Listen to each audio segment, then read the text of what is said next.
How to find people that you've blocked on your Instagram. Begin by launching the Instagram app on your device.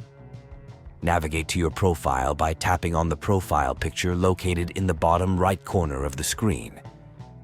Access the menu by tapping on the 3 horizontal lines situated in the top right corner, opening up a range of options. At the top of the menu, select Settings and Privacy to delve into the various settings available to you. As you scroll down, keep an eye out for the Blocked section. Once you find it, click on it to explore further.